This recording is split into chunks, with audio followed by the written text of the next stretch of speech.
El retículo del rifle cortó el aire húmedo de Beirut a las 22:47, dividiendo la silueta del hombre en cuadrantes de muerte. Eitan no respiraba. Desde el edificio abandonado al otro lado de la avenida, a 847 metros de distancia, podía ver cada detalle: el vaso de whisky en la mano derecha del objetivo, el cigarro en la izquierda, el agua de la piscina iluminada, reflejando ondas azules contra su rostro. Khalil Hadara no sabía que llevaba 3 días muriendo. No sabía que 2 israelíes habían cruzado 3 fronteras para verlo tomar su último trago. No sabía que la mujer que lo esperaba en la habitación del hotel era una agente que ya había memorizado sus patrones de sueño. El dedo de Eitan descansaba sobre el gatillo como una promesa suspendida. A su lado, Rafi respiraba en intervalos medidos, cronometrando el viento. Ninguno había hablado en 40 minutos. En algún lugar detrás de ellos, Tel Aviv esperaba la confirmación. Pero en ese momento, en esa fracción de segundo antes de que todo cambiara, Eitan sintió algo que no debería sentir: la pregunta de si un hombre merece saber por qué muere. Espera, antes de que comience la siguiente operación. Si esta misión ya te atrapó en las sombras, cuéntanos desde dónde nos estás viendo. Para seguir dentro del próximo secreto, traición o acto de justicia, suscríbete y únete a la agencia. Ojos abiertos. Volvamos a la misión.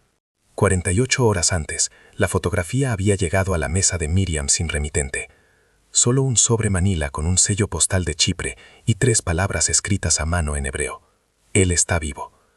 Dentro, una imagen granulada tomada desde un teléfono móvil mostraba a un hombre de espaldas anchas entrando a un edificio de lujo en el distrito de Ashrafie. El cabello gris recortado, la cicatriz en forma de media luna detrás de la oreja izquierda, la manera en que cargaba el peso hacia el lado derecho por la vieja herida de bala en la cadera. Miriam había visto ese cuerpo antes, 16 años atrás, cuando era analista junior, y Khalil Hadara era el nombre que nadie podía pronunciar sin bajar la voz.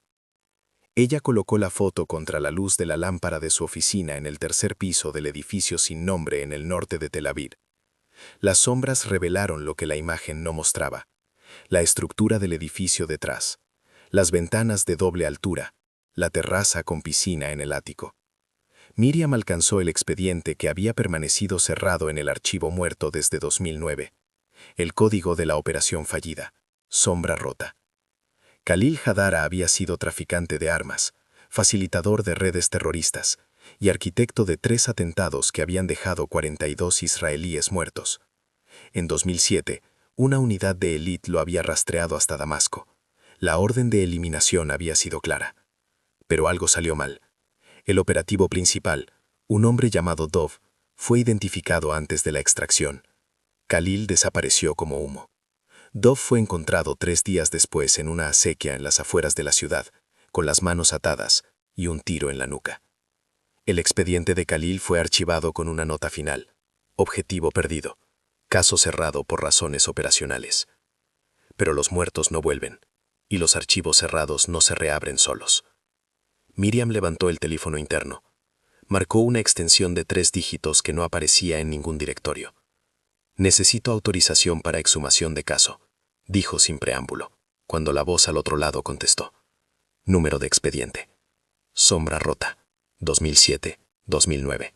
Objetivo Khalil Hadara. Status archivado. Hubo un silencio del otro lado. Luego la voz dijo: espera. Miriam esperó. Miró por la ventana hacia la ciudad que se extendía bajo la tarde dorada. En algún lugar allá afuera, familias cenaban juntas sin saber que existían personas como ella, personas que guardaban secretos demasiado pesados para compartir, personas que decidían quién vivía y quién no regresaba a casa. La voz volvió. Confirmado. Ven al 4º piso. Oficina sin número. Puerta gris al final del pasillo. 20 minutos. La línea se cortó. Miriam cerró el expediente, deslizó la fotografía dentro y caminó hacia el ascensor. Sus pasos resonaban contra el linóleo gastado. Había trabajado en inteligencia por 14 años. Sabía que cuando te llamaban al 4º piso, solo había 2 posibilidades: una misión que nadie más podía hacer o un problema que nadie más podía saber. La oficina del cuarto piso no tenía ventanas. Solo una mesa larga de acero, 4 sillas y un hombre de 50 y tantos años con el rostro marcado por demasiadas decisiones difíciles. Se llamaba Gideon. Era el jefe de operaciones especiales del Mossad, el hombre que autorizaba lo que no podía ser autorizado, el fantasma que firmaba órdenes que nunca existieron. «Siéntate, Miriam». Ella se sentó. Colocó el expediente sobre la mesa. Gideon no lo tocó, solo lo miró como si pudiera leer su contenido a través del cartón manila. «Khalil Hadara», dijo Gideon, y el nombre sonó como una piedra cayendo en agua oscura. «¿Cuánto hace que llegó la foto?» 3 horas. Verificación. Análisis facial preliminar coincide en 94%. Estructura ósea, cicatriz de la oreja, patrón de movimiento. Es él. Gideon asintió lentamente. Abrió un cajón lateral y sacó otro expediente.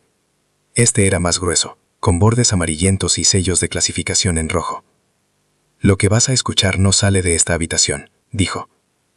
«Khalil no desapareció en 2009. Lo dejamos ir». Miriam parpadeó. «¿Qué?» «Dov no murió por un error operacional. Murió porque alguien en nuestra cadena de mando filtró la ubicación de la extracción». Khalil tenía un contacto dentro. No sabíamos quién. Si lo eliminábamos, el topo se habría enterrado más profundo.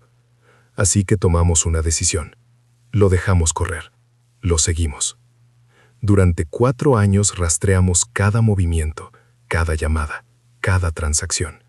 Y encontramos al traidor. ¿Quién era? Gideon la miró directamente a los ojos. Un oficial de rango medio en operaciones. Un hombre llamado Zohar Levin.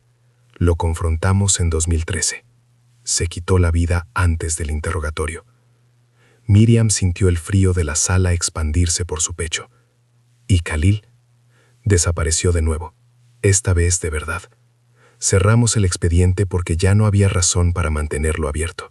El daño estaba contenido. Khalil había perdido sus contactos principales. Sin el topo, era solo otro criminal huyendo. No valía el riesgo de otra operación. Hasta ahora. Gideon deslizó una segunda fotografía a través de la mesa. Era más reciente, tomada con teleobjetivo profesional. Mostraba a Khalil en una reunión al aire libre, sentado con 3 hombres de trajes oscuros. En el fondo, apenas visible, estaba el logo de una corporación de defensa ucraniana. Hace 6 meses, Khalil resurgió como intermediario de armas en Europa del Este, continuó Gideon. Está facilitando la venta de misiles antiaéreos rusos a células terroristas en Siria. Tenemos inteligencia que confirma que está planeando un trato que pondría cohetes de largo alcance en manos de Hezbollah. Si eso sucede, cada ciudad del norte de Israel estará al alcance. ¿Por qué no alertamos a los europeos?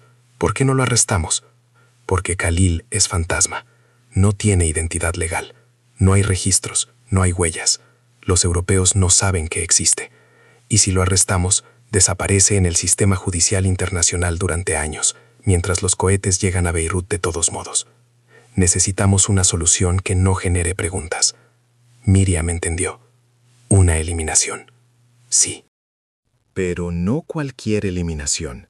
Khalil está viviendo en Beirut bajo protección de un señor de la guerra local. El edificio donde se aloja es una fortaleza, seguridad privada, cámaras, rutas de escape. No podemos enviar un equipo de extracción sin arriesgar un incidente diplomático. Necesitamos algo limpio, preciso, invisible. Un francotirador. Gideon asintió. 2 francotiradores, desde distancia, una ventana de oportunidad de menos de 10 segundos. Y necesitamos a alguien que conozca el caso desde adentro, alguien que entienda quién era Khalil y por qué murió Dov. Miriam sintió el peso de lo que Gideon estaba diciendo. Yo era analista junior en Sombra Rota, no soy operativa de campo. No, pero serás la coordinadora de esta misión, seleccionarás al equipo, diseñarás el plan y te asegurarás de que esta vez Khalil no se escape. Gideon deslizó un sobre sellado a través de la mesa. Código de operación, Sombra Redimida. Autorización nivel máximo. Presupuesto ilimitado. Tiempo estimado, 72 horas desde aprobación hasta ejecución. ¿Aceptas? Miriam miró el sobre. Pensó en Dov, en la fotografía de su funeral que había visto años atrás. en su viuda sosteniendo la bandera plegada con manos temblorosas. Pensó en las 42 familias que nunca tuvieron justicia. Pensó en los cohetes que podrían caer sobre Haifa si ella decía que no. Acepto. Gideon se puso de pie, le extendió la mano. Elige solo a los mejores. Y Miriam, esto no puede fallar. Si fallamos, Khalil desaparece para siempre, y la próxima vez que lo encontremos, será demasiado tarde. 24 horas después, Miriam estaba en una sala de conferencias subterránea frente a dos hombres que olían el sudor seco y café negro. Eran Eitan y Rafi, los mejores tiradores de élite que Israel había producido en una década. Eitan tenía 32 años, cabello corto oscuro y ojos que parecían calcular distancias incluso cuando miraba a las personas. Rafi era 4 años mayor, de complexión más pesada, con manos grandes que sostenían el café como si fuera algo frágil. Habían trabajado juntos en 7 operaciones encubiertas. Ninguna había fallado. Miriam desplegó un mapa de Beirut sobre la mesa. Señaló el edificio marcado en rojo. Objetivo: Khalil Hadara. Ubicación: ático de un edificio de 18 pisos en Ashrafie, Beirut. El edificio tiene seguridad privada en la entrada principal y cámaras en todos los accesos. Khalil ocupa el ático con terraza y piscina. Nuestro reconocimiento indica que sale a la terraza todas las noches entre las 22 y las 23 horas. Se queda aproximadamente 15 a 20 minutos. Es nuestra ventana. Eitan estudió el mapa. Distancia desde el punto de tiro más cercano: 847 metros. Edificio abandonado en remodelación al otro lado de la avenida. 7º piso, ventana norte. Línea de visión directa sin obstrucciones. Rafi silbó bajo. 847 metros. Eso es tiro extremo. Condiciones de viento: variables. Beirut en junio tiene brisas costeras impredecibles. Tendremos que ajustar en tiempo real. ¿Y la extracción? Un equipo de apoyo los estará esperando en un vehículo a 2 cuadras. Tendrán exactamente 4 minutos desde el disparo hasta el punto de encuentro. Después de eso, las calles se cerrarán. Eitan se inclinó sobre el mapa. Trazó líneas imaginarias con el dedo. ¿Iluminación del objetivo? La piscina está iluminada desde abajo. Eso nos da visibilidad, pero también reflejos. Tendrán que compensar. ¿Y si falla el primer disparo? Miriam lo miró directamente. No hay segundo disparo. Si fallan, Khalil desaparece y 42 familias siguen esperando justicia. El silencio se instaló en la sala como niebla espesa. Rafi fue quien lo rompió. ¿Quién era Khalil para ti? Miriam titubeó. No esperaba la pregunta. Era el objetivo del primer caso en el que trabajé. Un hombre llamado Dov murió intentando eliminarlo. Dov tenía una esposa y 2 hijas. Fui a su funeral. Vi a su hija menor sostener la mano de su madre y preguntar cuándo iba a volver papá. Tenía 6 años. Eitan y Rafi intercambiaron una mirada. Entonces esto no es solo una misión, dijo Eitan. No, respondió Miriam. Es una deuda. Rafi asintió lentamente. Entendido. ¿Cuándo salimos? Mañana al amanecer. Vuelo privado a Chipre. Desde allí, cruce marítimo no registrado hasta la costa libanesa. Documentación falsa, identidades preparadas. Serán técnicos españoles inspeccionando equipos de telecomunicaciones. Tendrán 24 horas para llegar a la posición. Eitan cerró los ojos. Miriam sabía lo que estaba haciendo, memorizando el mapa, calculando ángulos, preparando su mente para el momento en que todo dependería de un solo disparo. Una pregunta más, dijo Rafi. ¿Khalil sabe que lo estamos cazando? No lo creo, pero eso no significa que esté desprevenido. Ha sobrevivido 16 años siendo invisible. No llega a viejo siendo descuidado. ¿Alguna vez pensaste, preguntó Eitan sin abrir los ojos, que tal vez Khalil también tiene familias esperándolo en casa? La pregunta flotó en el aire como una acusación. Miriam respiró hondo. Cada día. Pero las familias de Khalil no murieron en autobuses explotando. No murieron porque alguien decidió que sus vidas valían menos. Nosotros no empezamos esto. Solo lo terminamos. Eitan abrió los ojos. Está bien. Solo quería asegurarme de que todavía sentimos algo. Si dejamos de sentir, nos convertimos en lo que estamos cazando. Rafi puso una mano grande sobre el hombro de Eitan. Sentimos. Por eso hacemos esto bien. Miriam recogió el mapa. Descansen esta noche. Mañana empieza la operación. Y recuerden, no es heroísmo, es precisión. No es venganza, es justicia. Y si algo sale mal, la misión no existió. Ustedes no existieron. Yo no existí. Los tres se pusieron de pie. No se dieron la mano, no se abrazaron. Solo intercambiaron un gesto de asentimiento que significaba más que 1000 palabras. Cuando Eitan y Rafi salieron de la sala, Miriam se quedó sola con el mapa extendido sobre la mesa. Pasó los dedos sobre el punto rojo que marcaba la ubicación de Khalil. Pensó en Dov. Pensó en las 42 víctimas. Pensó en todos los nombres que nunca conocería porque su trabajo era evitar que existieran. Luego dobló el mapa, apagó la luz y salió al pasillo, donde las sombras esperaban como siempre habían esperado. El cruce marítimo desde Chipre fue silencioso. El bote de pesca que los llevó no tenía nombre registrado ni bandera visible. El capitán, un griego de 60 años con manos marcadas por el mar, no hizo preguntas. Solo aceptó el pago en efectivo, metió el dinero en una caja de metal oxidada y señaló hacia la costa libanesa, que aparecía como una línea gris en el horizonte. Eitan y Rafi viajaban en la cabina inferior, vestidos con ropa de trabajo y chalecos reflectantes de técnicos. Sus mochilas contenían equipos de inspección de telecomunicaciones reales, mezclados con componentes desmontados del rifle Macmillan TAC-50 que Miriam había conseguido a través de un canal encubierto en Europa. El rifle estaba separado en 6 piezas que pasarían cualquier inspección visual como herramientas de calibración. Solo alguien entrenado específicamente reconocería el cañón como algo más que un tubo telescópico de alineación. Rafi rompió el silencio. ¿Alguna vez te arrepentiste de algo que hiciste? Eitan miró por la ventana pequeña hacia el mar oscuro. Una vez. Túnez, 2019. Eliminamos a un coordinador logístico de Hamás. El tiro fue perfecto. 640 metros. Viento cruzado. Sin testigos. Misión cumplida. 2 meses después me enteré de que tenía un hijo de 14 años que estaba estudiando medicina en París. El chico no sabía nada de lo que hacía su padre. Solo sabía que un día su papá no contestó el teléfono. ¿Y qué hiciste? Nada. ¿Qué podía hacer? No puedo deshacer un disparo. No puedo devolverle a ese chico su padre. Solo puedo asegurarme de que cada tiro que hago vale la pena. Que la persona que elimino realmente lo merecía. ¿Y si Khalil tiene un hijo estudiando medicina en algún lugar? Eitan lo miró directamente. Khalil mató a 42 personas. Facilitó armas que destruyeron familias enteras. Si tiene un hijo, espero que ese hijo sea mejor hombre que él. Pero eso no cambia lo que Khalil hizo.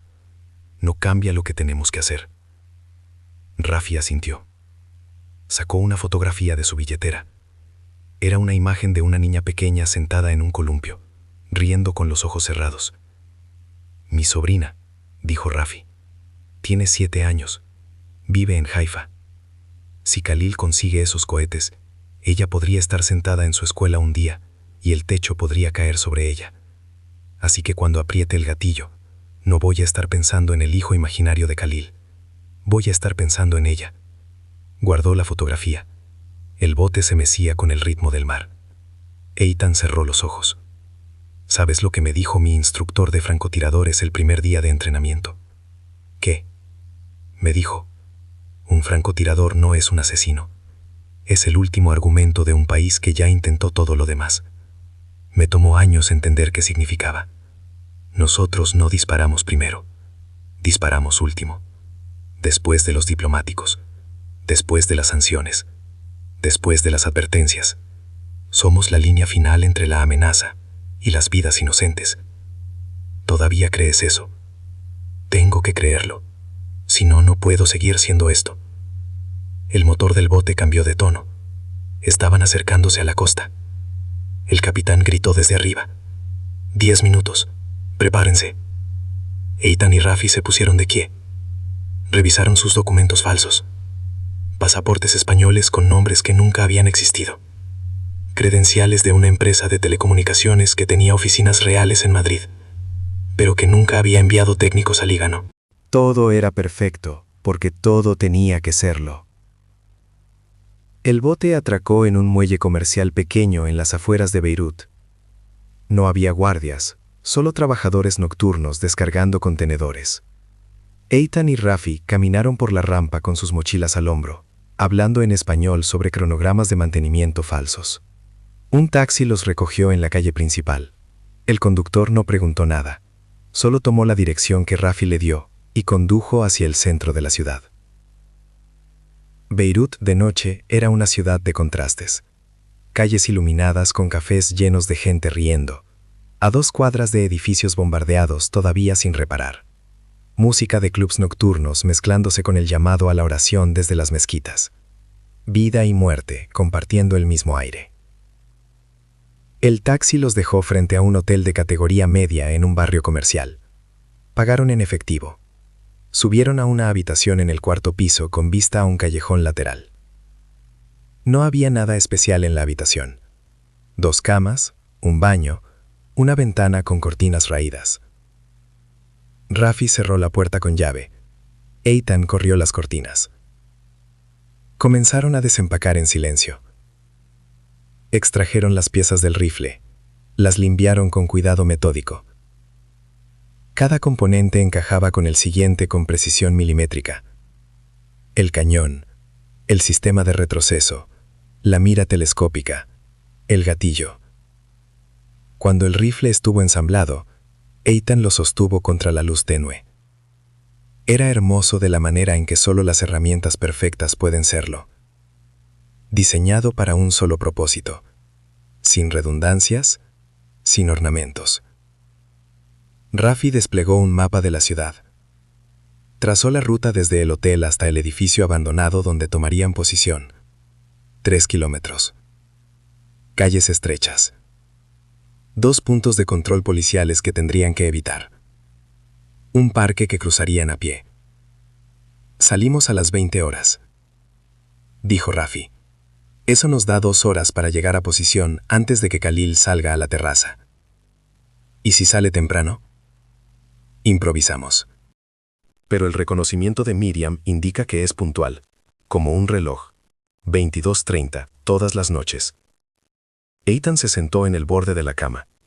Miraba el rifle con la expresión de alguien que contempla una decisión ya tomada. ¿Alguna vez te preguntas, dijo sin mirar a Raffi, si la gente como nosotros va al cielo? Raffi guardó silencio por un momento. No creo en el cielo. Creo en hacer lo correcto incluso cuando es difícil. Creo en proteger a los que no pueden protegerse a sí mismos.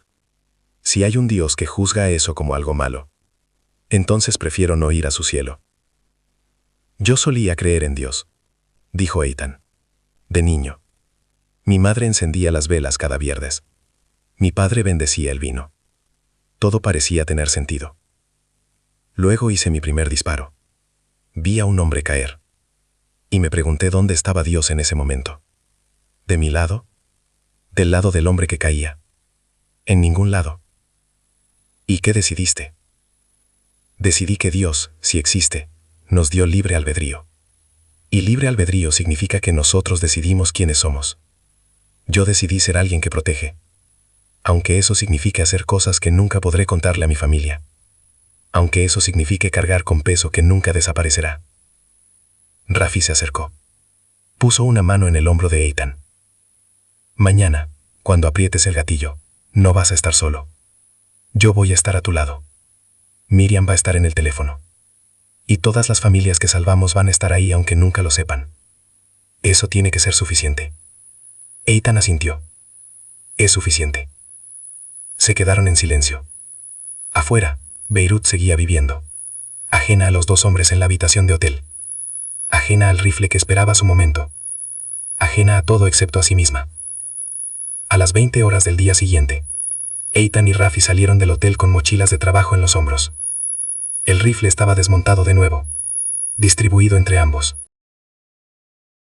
Caminaban como técnicos cansados al final de una jornada larga, hablando en español sobre fútbol y quejas inventadas sobre supervisores imaginarios. Cruzaron el parque siguiendo la ruta que habían memorizado. Había niños jugando en los columpios, bajo la supervisión de madres que conversaban en bancos. Había vendedores ambulantes ofreciendo café y dulces. Había música desde un café cercano. Todo era normal. Todo era vida. Eitan sintió el peso del rifle en su mochila como si fuera un secreto pulsante. Nadie sabía lo que llevaba. Nadie sabía lo que iba a hacer. Pasó junto a una niña que reía mientras su padre la empujaba en el columpio. La escena le recordó algo que había olvidado que sabía: que la normalidad era un privilegio, que la paz era algo que alguien tenía que proteger. Llegaron al edificio abandonado a las 21:15. Era una estructura de 8 pisos en remodelación, rodeada de andamios y tapias de construcción. No había guardias, solo señales de advertencia oxidadas y cadenas oxidadas en las puertas. Rafi forzó una cerradura lateral con una herramienta delgada. La puerta se abrió con un clic suave.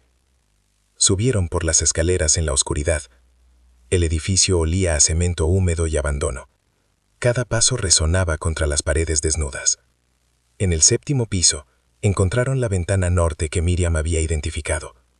Tenía vista directa al edificio de Khalil al otro lado de la avenida, la distancia exacta que habían practicado en simulaciones. Eitan montó el rifle en un trípode improvisado. Rafi desplegó el telémetro láser y el medidor de viento. Trabajaban sin hablar, con movimientos practicados 1000 veces. Cada gesto tenía propósito. Nada se desperdiciaba. A las 21:47, el teléfono satelital vibró. Miriam. «Estatus», dijo su voz en el auricular. «En posición», respondió Rafi. «Línea de visión clara, esperando confirmación del objetivo». «Confirmado. Khalil subió al ático a las 21:40. Nuestro contacto en el edificio informa que está solo». Sin guardias en la terraza. Rutina estándar. Entendido. Manteniendo posición. «Eitan», dijo Miriam, y su voz cambió de tono. «Esto es por Dov, pero también es por todos los que vendrán después. Hazlo bien». «Lo haré». La línea se cortó. Eitan se acomodó detrás del rifle. Ajustó la mira. A través del retículo, podía ver la terraza iluminada del ático. La piscina brillaba como un rectángulo de luz azul. Los muebles de terraza proyectaban sombras largas. Todo estaba quieto. Rafi se colocó a su lado con binoculares de visión nocturna. Viento este-noreste, 12 kilómetros por hora. Compensación, 4 milirradianes derecha. Eitan ajustó. Temperatura 24 grados. Humedad 68%. Distancia 847 metros. Confirmado. El tiempo se volvió elástico. Cada segundo se estiraba como un suspiro contenido. Eitan controlaba su respiración. Inhalaba durante 4 segundos. Sostenía durante 2. Exhalaba durante 4. El ritmo cardíaco disminuía. El mundo se reducía al retículo. A las 22:31, la puerta de cristal del ático se abrió. Khalil Hadara salió a la terraza. Era exactamente como en las fotografías. Espaldas anchas, cabello gris, movimientos medidos de alguien que había sobrevivido décadas siendo cuidadoso. Llevaba una camisa blanca de lino y pantalones oscuros. En la mano derecha un vaso de whisky, en la izquierda un cigarro. Se acercó al borde de la piscina. Se quedó allí de pie, mirando hacia la ciudad que se extendía abajo como un mapa de luces. Fumó, bebió. No tenía idea de que 2 hombres al otro lado de la avenida lo estaban observando a través de un retículo que dividía su cuerpo en cuadrantes de muerte. Eitan sintió el momento expandirse. Esta era la ventana. Este era el instante donde todo convergía. Años de entrenamiento, meses de planificación, décadas de justicia pendiente. Todo dependía de un movimiento de dedo de 3.5 milímetros. Pero entonces Khalil hizo algo inesperado. Sacó un teléfono del bolsillo. Marcó un número. Se llevó el teléfono al oído. Y sonrió. La expresión era tan genuina que Eitan sintió algo retorcerse en su pecho. No era la sonrisa de un monstruo. Era la sonrisa de un hombre hablando con alguien que amaba. Jalil dijo algo en árabe que Eitan no podía escuchar. Se rió. La risa era suave, casi tímida. Tiro disponible, susurró Rafi. Centro de baza, viento estable. Eitan tenía el tiro. Perfecto, limpio, imposible fallar. Pero no disparó. Jalil seguía hablando, seguía sonriendo. Dio un paso hacia atrás. Ahora estaba parcialmente cubierto por una columna de la terraza. Tiro comprometido, susurró Rafi. Espera a que se mueva. Jalil caminó de regreso hacia el borde de la piscina. El tiro se abrió de nuevo. Eitan respiró. El dedo en el gatillo. La presión exacta. Solo necesitaba un segundo más. Jalil terminó la llamada. Guardó el teléfono. Tomó otro trago de whisky. Miró hacia el cielo nocturno como si buscara estrellas que las luces de la ciudad habían borrado hacía mucho tiempo. Y en ese momento, Eitan se preguntó, ¿quién era este hombre realmente? ¿Un monstruo que merecía morir? ¿O un ser humano que había tomado malas decisiones y ahora estaba pagando el precio? ¿Había alguna diferencia? Eitan, susurró Rafi. Ventana cerrándose. 30 segundos. Eitan sabía que tenía razón. Jalil podría entrar en cualquier momento. Podría no salir mañana. Esta podría ser la única oportunidad. Pensó en Dov, en su viuda, en su hija de 6 años preguntando cuándo volvería papá. Pensó en las 42 víctimas. Pensó en los cohetes que podrían caer sobre Haifa. Pensó en su sobrina de Rafi sentada en la escuela sin saber que alguien al otro lado del mundo estaba decidiendo si vivía o moría. Exhaló lentamente. Jalil dio media vuelta para volver adentro. Era ahora o nunca. El dedo de Eitan se movió. El gatillo se dio con resistencia suave y precisa. El rifle retrocedió contra su hombro. El disparo cortó el aire de Beirut como un suspiro silencioso. Y 847 metros más allá, en la terraza iluminada del látigo, Khalil Hadara se detuvo a mitad de paso. Por una fracción de segundo no pasó nada, solo silencio suspendido. Luego, Khalil cayó hacia adelante. El vaso de whisky se le escapó de la mano. El cuerpo golpeó el borde de la piscina y se deslizó hacia el agua. Las ondas se expandieron en círculos perfectos, reflejando las luces azules contra el cielo nocturno. Eitan bajó el rifle. No sentía triunfo, no sentía alivio, solo sentía el peso de lo que acababa de hacer. Rafi ya estaba desmontando el equipo. Confirmación visual, dijo en el teléfono satelital. Objetivo eliminado. Extracción en curso. La voz de Miriam respondió. Entendido. Sombra redimida cumplida. Salgan de ahí. 30 segundos después, Eitan y Rafi bajaban por las escaleras del edificio abandonado con las mochilas al hombro. Salieron por la puerta lateral, caminaron 2 cuadras hacia el sur, donde un vehículo con placas libanesas falsas los esperaba. El conductor no dijo nada, solo arrancó y se internó en las calles de Beirut. Detrás de ellos, en el ático del edificio de lujo, las primeras sirenas comenzaban a sonar. Los guardias de seguridad corrían hacia la terraza. Alguien gritaba, alguien llamaba a la policía, alguien intentaba sacar el cuerpo del agua. Pero Eitan y Rafi ya estaban a 5 calles de distancia. Ya eran fantasmas de nuevo, ya no existían. En el asiento trasero del vehículo, Eitan cerró los ojos. Podía ver la sonrisa de Khalil. Podía escuchar la risa que nunca escuchó. Podía sentir el peso del cuerpo cayendo, como si él mismo hubiera caído. Rafi le puso una mano en el hombro. «Lo hiciste bien», dijo. Eitan no respondió. No había palabras para lo que sentía. No había consuelo para el costo de hacer lo correcto, cuando lo correcto también era terrible. El vehículo siguió avanzando a través de la noche, hacia el puerto. Hacia el bote, hacia el cruce de regreso a Chipre, hacia casa. Pero Eitan sabía que parte de él nunca regresaría realmente. Parte de él se quedaría en esa terraza, en ese momento, en ese disparo que no podía deshacerse. Y tendría que vivir con eso por el resto de su vida. 48 horas después, Miriam estaba en su oficina del tercer piso revisando los informes de inteligencia que confirmaban la muerte de Jalil Hadara. Los medios libaneses reportaban el asesinato como un ajuste de cuentas entre señores de guerra. La policía no tenía sospechosos. Los guardias de seguridad del edificio no habían visto nada. Las cámaras no habían capturado nada útil. Era exactamente como se suponía que fuera, invisible. El teléfono interno sonó. Era Gideon. «Sube», dijo simplemente. Miriam subió al cuarto piso. Entró a la oficina sin ventanas.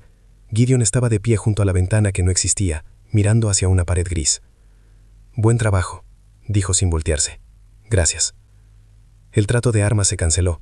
Nuestros contactos en Europa confirman que las células en Siria están buscando un nuevo intermediario. Les tomará meses encontrar a alguien con las conexiones de Jalil. Para entonces habremos interceptado las rutas. Y Eitan y Rafi regresaron esta mañana. Están en debriefing psicológico estándar. Rafi parece bien. Eitan necesitará tiempo. ¿Tiempo para qué? Gideon finalmente la miró. Para recordar por qué hacemos esto. Es fácil apretar el gatillo cuando odias al objetivo. Es mucho más difícil cuando reconoces su humanidad.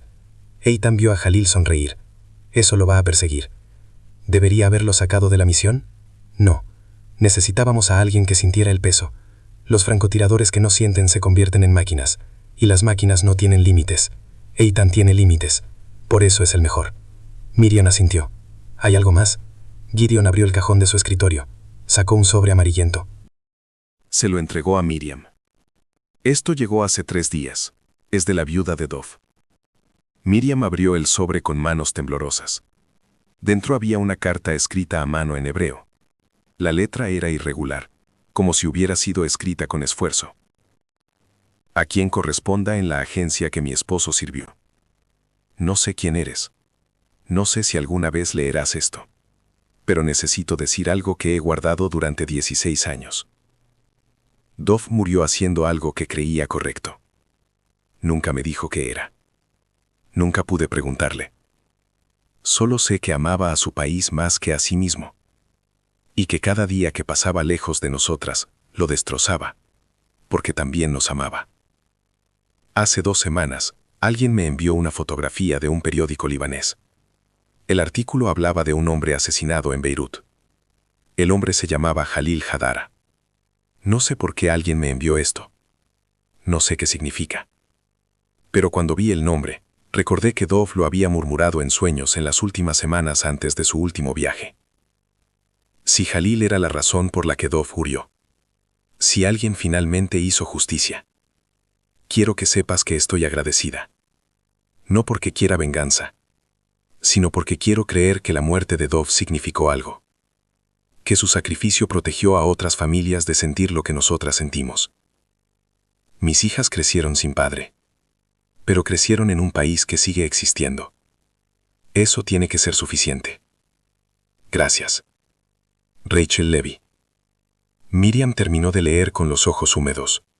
Dobló la carta cuidadosamente y la devolvió al sobre. ¿Quién le envió el artículo? Gideon se encogió de hombros. Nadie que pueda ser rastreado. Pero alguien pensó que merecía saber. Fue correcto hacer eso. Darle paz de esa manera. No lo sé. Pero a veces la verdad, aunque parcial, es más amable que la incertidumbre infinita.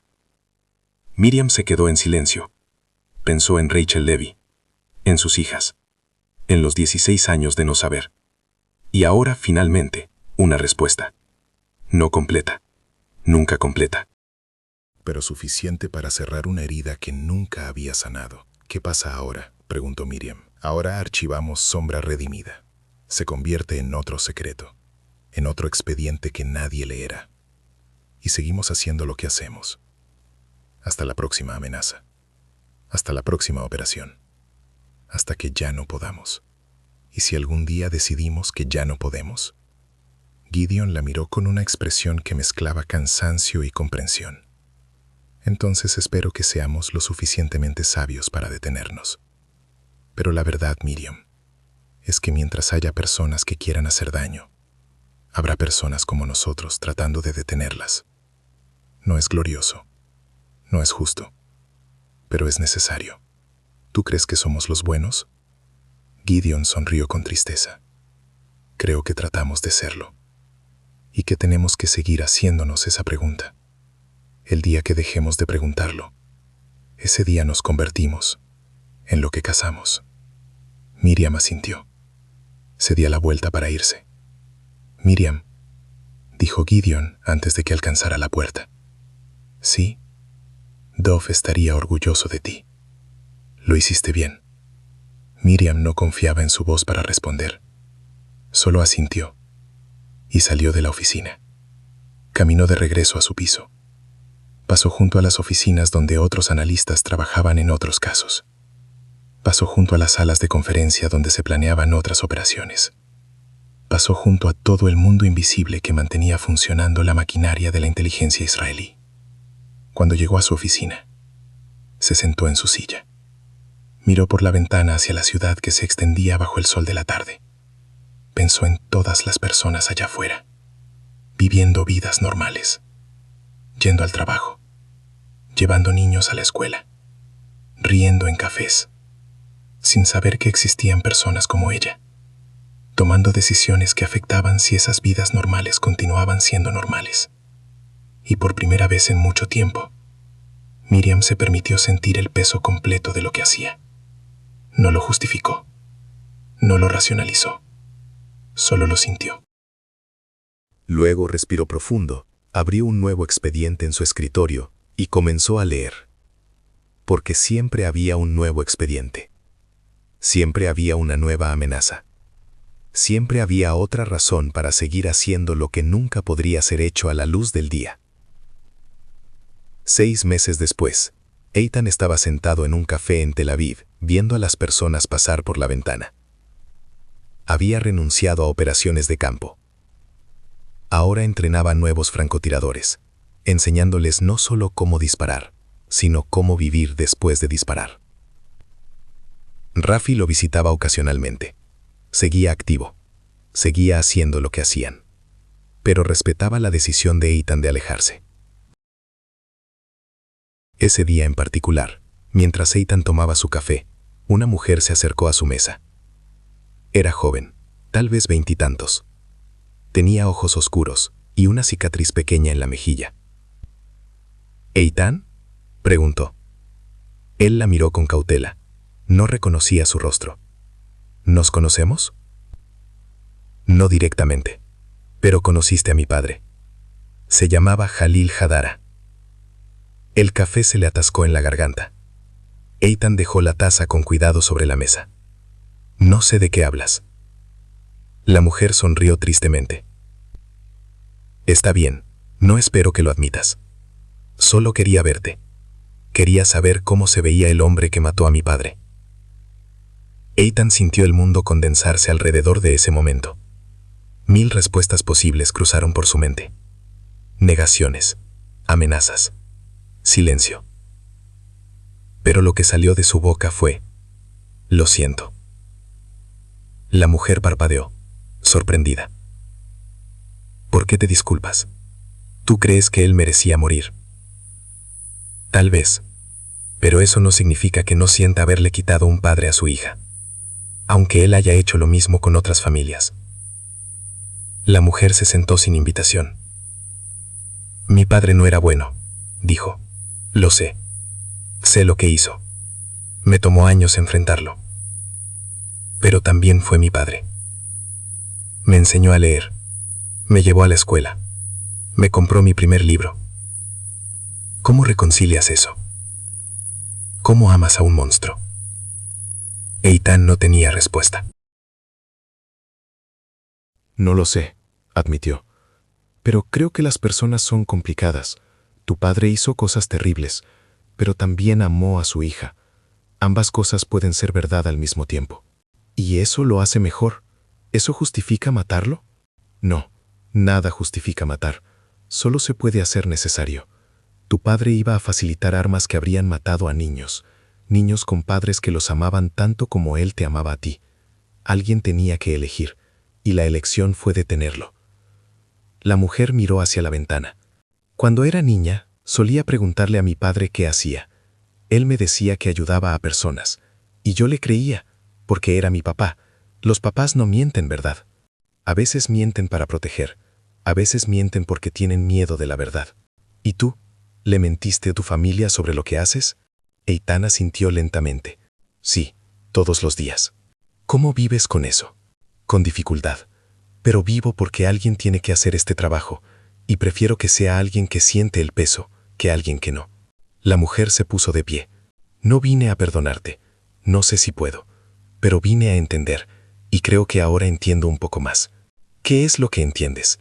Que no hay héroes en esta historia, solo personas rotas tratando de hacer lo que creen correcto, y que mi padre eligió su camino tanto como tú elegiste el tuyo. Sacó algo de su bolso. Era una fotografía vieja. Mostraba a un hombre joven con una niña pequeña en sus hombros. Ambos sonreían. Esta es la única foto que tengo de él siendo solo un padre, dijo. No un criminal, no un objetivo, solo un padre. Dejó la foto sobre la mesa frente a Eitan. Quiero que la tengas. Quiero que sepas que la persona que mataste era más que un nombre en un expediente. Eitan miró la fotografía.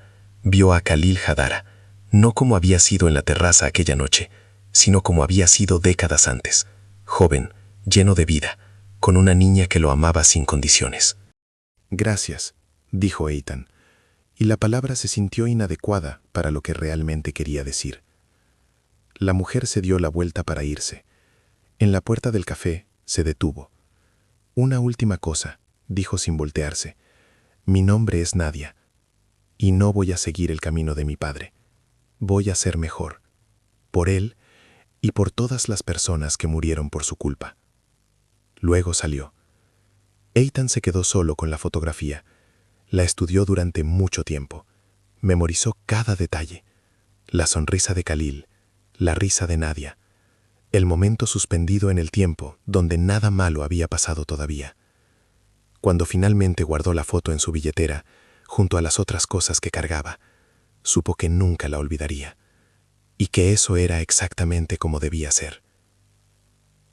En la oficina del cuarto piso del edificio sin nombre, Gideon leía el informe final de Sombra Redimida por última vez antes de archivarlo para siempre. El expediente era grueso, lleno de detalles que nadie más leería. Planes, rutas, coordenadas, confirmaciones. Y en la última página, una nota escrita a mano por Miriam. Khalil Hadara eliminado. Amenaza neutralizada. 42 familias finalmente tienen justicia. Dov finalmente puede descansar. Pero el costo fue alto. No en recursos ni en tiempo, sino en humanidad. Los operativos que ejecutaron esta misión lo hicieron perfectamente, pero ninguno salió sin cicatrices. Y eso es como debe ser. Porque el día que dejemos de sentir el peso de lo que hacemos, ese día nos convertimos en aquello contra lo que luchamos. Que este expediente permanezca cerrado. Que esta operación sea recordada no como triunfo, sino como recordatorio. Que cada acción tiene consecuencia. Que cada disparo deja marca. Y que la paz que protegemos está construida sobre sacrificios que nadie puede ver, pero que son reales de todos modos. ML. Gideon cerró el expediente. Lo colocó en la caja de archivos clasificados. Lo selló con cinta adhesiva roja. Escribió en el exterior: Sombra Redimida. Clasificación máxima. No abrir sin autorización directa. Luego lo llevó al archivo subterráneo, donde los secretos dormían entre polvo y silencio. Cuando regresó a su oficina, se sentó en su silla y miró hacia la pared gris que fingía ser ventana. Pensó en todos los expedientes que había archivado a lo largo de los años. Todas las operaciones, todas las decisiones, todos los nombres de personas que habían vivido y muerto por razones que nunca podrían explicarse completamente. Y se preguntó, como se había preguntado 1000 veces antes, si todo había valido la pena. No encontró respuesta, porque algunas preguntas no tienen respuestas, solo tienen consecuencias. Y consecuencias eran lo único que quedaba al final. Años después, Cuando Eitan era ya un hombre mayor, entrenando a la nueva generación de francotiradores, les contaba una historia.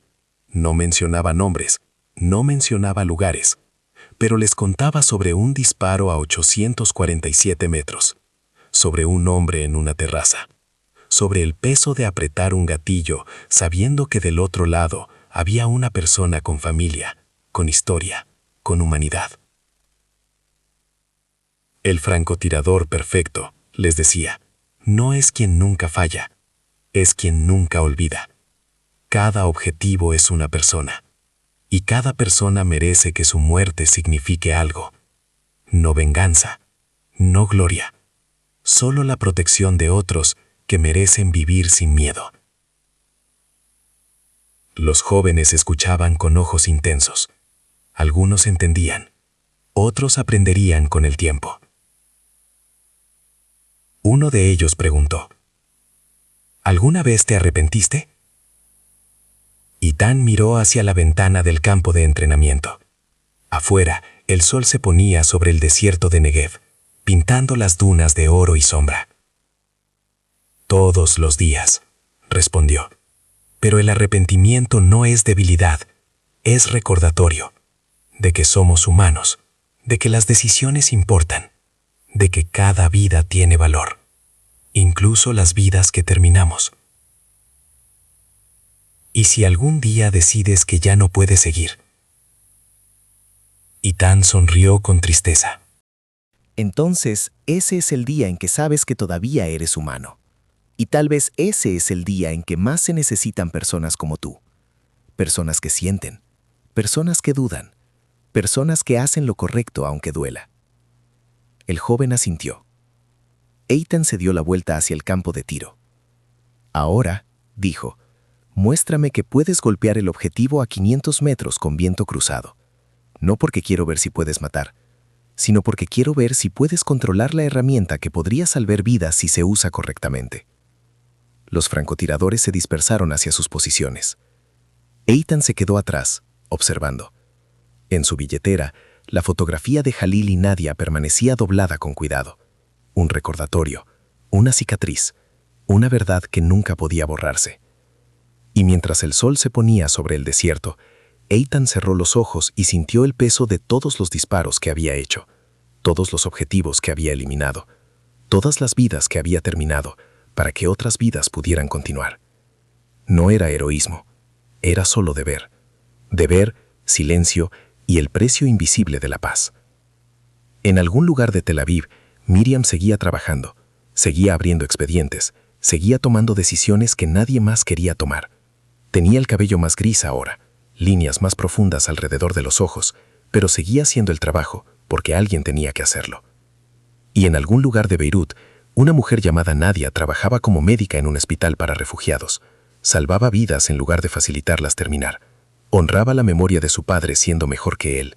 Y cada noche, antes de dormir, miraba la fotografía duplicada que había guardado, la misma que le había dado a Eitan, y susurraba: «Te amé, papá, pero no seguiré tu camino. Voy a ser la persona que tú pudiste haber sido». Y en algún lugar en el archivo subterráneo de un edificio sin nombre, el expediente de Sombra Redimida dormía entre miles de otros secretos, sellado, clasificado. Invisible, pero no olvidado.